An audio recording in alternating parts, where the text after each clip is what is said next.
গুলশানে একটা কাজে গিয়েছিলাম, তো কাজটা কমপ্লিট করে নিতেই আমার ছেলে বলল পাশেই একটা খুব সুন্দর পার্ক আছে।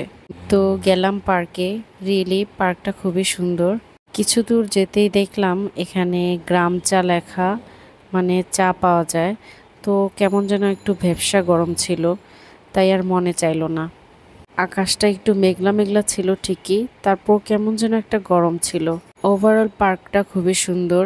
আর এখানে কি সুন্দর ফ্লাওয়ারগুলো, দেখতে ভালোই লাগছিল, তাই একটু ক্যাপচার করে নিলাম। আর পার্কের মাঝখানে খুব সুন্দর ওয়াটার পন্ডের মতো ছিল। আমাদের কাছে ভালোই লাগছিল, একটা নিউ লুক, নিউ পরিবেশ। ভালো একটা প্রকৃতির মাঝখানে দাঁড়িয়েছিলাম কতক্ষণ। মিহিমার কাছে খুবই ভালো লেগেছিল, এভাবে পার্কে আসতে ওর খুব মজা লাগে। তো ও এটা ওটা দেখছিল আর জিজ্ঞেস করছিল কোনটা কি। আর পাশেই বসার অনেক সুন্দর জায়গা ছিল। তো আমরাও বসেছিলাম, বসে বসে প্রকৃতি দেখছিলাম। আমাদের কাছে মনে হচ্ছিল কিছুক্ষণের মধ্যেই বৃষ্টি আসবে। তো বসে বসে দেখছিলাম আর দেখি রিয়েলি কিছুক্ষণের মধ্যেই বৃষ্টি শুরু হয়ে গেল। তো আমরা তারপরও বসার চেষ্টা করলাম, কিন্তু বৃষ্টিটা আরেকটু বাড়ছিল, তাই আমরা এখান থেকে তাড়াতাড়ি বের হয়ে গেলাম। তো এই পার্কের ভিতরে অনেক সুন্দর একটা কফি হাউস আছে, মানে নর্থ ইন্ড আছে। আর এই নর্থ ইন্ডের কফিগুলো আমাদের খুবই পছন্দের। তো আমরা এখানে এসে বসেছিলাম আর কফির অর্ডার দিচ্ছিলাম। আর মেহরিমার কাছে খুবই ভালো লাগছিল, বাইরে বৃষ্টি, ও বসে বসে দেখছে আর চিপস খাচ্ছে, ডান্সও করছে আবার দেখা যাচ্ছে। মোট কথা কি, ও অনেক এনজয় করছে, সেটা দেখে আমারও খুব ভালো লাগছে। তো আমাদের কফি চলে এসেছে। আমরা অ্যাকচুয়ালি কোল্ড কফিটা বেশি লাইক করি, তো কোল্ড কফিটাই অর্ডার করেছি। এখানকার কোল্ড কফিগুলো খুবই ইয়াম্মি। সুগারের পরিমাণটা কম থাকাতে কফিটা খেতেও খুব সুস্বাদু লাগে।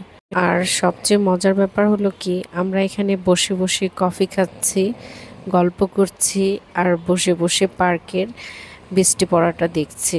প্রকৃতির এই সুন্দর রূপটা উপভোগ করতে ভালোই লাগে, কি বলেন? আর আজকে আমাদের সাথে গুলশানে আসার কথা ছিল মানহার আর রিতার।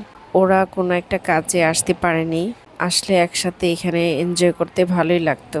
তো ওদেরকে মিস করছিলাম আমরা। মাঝে মাঝে বাচ্চাদেরকে আনন্দে রাখার জন্য আমাদের বড়দেরও তাদের সাথে ছোট হয়ে যেতে হয়। ইচ্ছা না থাকা সত্ত্বেও বাচ্চাদেরকে নিয়ে বের হতে হয়, আনন্দ করতে হয়, তাদের ব্রেনের বিকাশের কথা চিন্তা করতে হয়। তাই তো আজকে ওকে নিয়ে বেড়াচ্ছি, আনন্দ করছি। তারপর এখানেই শেষ না, আরও আছে। এখান থেকে শেষ করে আমরা যাব মগবাজার, রীতা মানহাদের বাসায়। ওদের সাথে সময়টা কাটাবো আজকে।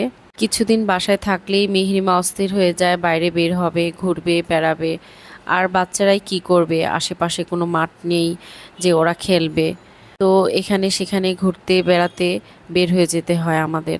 তো আজকে আমরা এখানে পার্কে অনেকটা সময় কাটালাম, অনেক ভালো লাগলো। ছোট্ট পরিসরে একটা কথাই বলবো, আর সেটা হলো আমাদের এলাকা বেজে কোনো পার্ক থাকা উচিত ছিল, তাহলে বাচ্চারা একটা খেলার জন্য বা টাইম কাটানোর জন্য একটা প্ল্যাটফর্ম পেত। তো যাই হোক, কিছুই করার নাই, আমাদের তো আর সেই ব্যবস্থা নেই। অল্টারনেটিভ যে ব্যবস্থাটা আছে সেটাই আমাদের করতে হবে। এখানে একটা কর্নারে কিছু ডিসপ্লে করা আছে, কিছু মগ আর কিছু কফি বিনস।